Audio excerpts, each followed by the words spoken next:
can you briefly introduce yourself and your company, please? Certainly, I'm David Campbell, the Chief Financial Officer of Albatern Limited, a developer of wave energy devices. I was just going to ask, can you describe the technology that you produce and what makes it unique? Albatern's developing devices to take the energy from waves and convert that into usable outputs, principally electricity, but also potentially, in the longer term, also fresh water through desalination. And how is that different to other wave energy converters on the market? I think what makes Albatern's approach different is that we are taking a model that's similar to how onshore wind started out, with smaller devices, looking at markets that have higher costs of energy and developing products at smaller scale at far lower cost, learning the lessons which we then would seek to apply as we scale up devices towards grid scale projects. And so when you say smaller scale, what sort of size of? The rated capacity of the units that we're building is built around a generator sized at 7.5 kilowatts. So those units then can build up on a modular basis so that we would see something at that scale, probably maximum of around 300 kilowatts. Which would be quite a number of the units, and if we were looking at higher power requirements, then we would actually look to satisfy those with a larger size of device. And are you actively looking at larger size of arrays? Or larger we've done some of the initial scoping on the larger devices. At the moment, we've just deployed within the last 3 weeks our first commercial array of 3 units on an operating fish farm site on the west coast of Scotland. And we're then, later part of 2014, we would expect to be doing the development of a 75 kilowatt unit that would then build up into larger WaveNet arrays.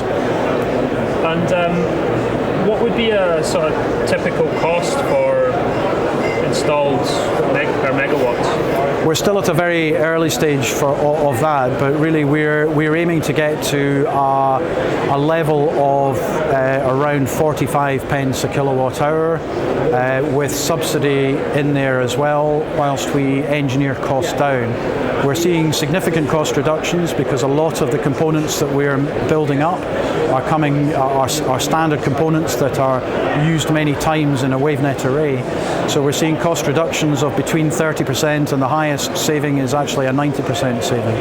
So we're confident we can bring manufacturing costs down as volumes are increased. So is there any area in particular that the capital expenditure is a lot more than, than the rest? I don't know, maybe in the installation or the we're looking to make savings with the device itself. It's a space-framed device, which is a very efficient way of using material. We've designed it so that it's easy to deploy, and you can see some of the images are showing that our small 7.5 kilowatt unit is transportable by standard articulated road transport. It can be lifted in by cranes that are already operating in the port environment. So a very low-cost deployment, and using also low-cost vessels. Would you be able to put a rough figure or a percentage on, the equipment or the installation or the cabling? We are really looking for the project that we're working on at the moment to deliver a lot of that financial information on a commercial basis. We've done some modelling of it. We have some understanding of it. We believe that it is commercially feasible against the cost of diesel generation at the moment, as long as there is ROC support. And then in the longer term, we believe that we can engineer the costs down so that it becomes commercially viable on its own without ROC support, particularly as diesel prices seem to be continuing to rise. And how big a consideration has annual O&M costs been? How do they compare?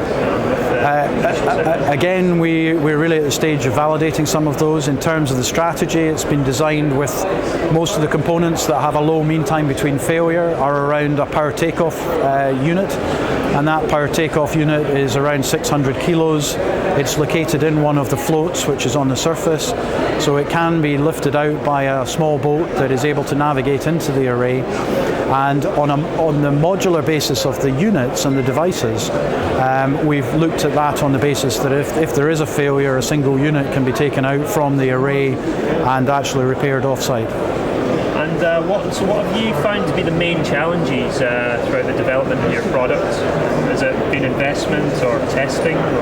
I think finding money for what is a large capital expenditure can be or has been very challenging, and that's common across the sector.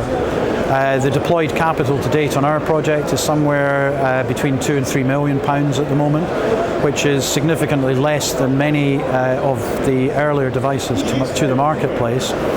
And we would also see that there are challenges in consenting and getting freedom to operate, because a lot of that is still at an early stage of development, and at times it appears frustratingly slow when what we're trying to do is to put early stages devices into the water to test them.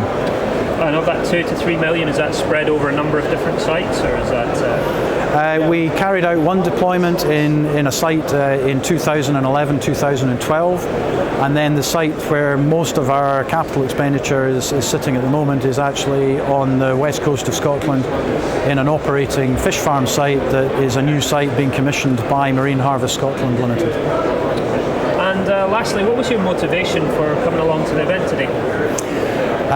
The reason that we're here and exhibiting for the first time is that we're really looking to network with a lot of potential partners. As we make devices bigger, we're looking for partners in hydraulics, in the electrical systems that will be more involved with grid connection, where there will be overlap with the electrical systems on our devices, and lastly in marine operations, where as we build bigger devices we're going to need different handling and specialist help, and we are expecting to be raising between £2 and £3 million of investment towards the tail end of 2014 to scale devices up to the next size. So I'm looking for interested investors as well. Thank you very much. Thank you.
you.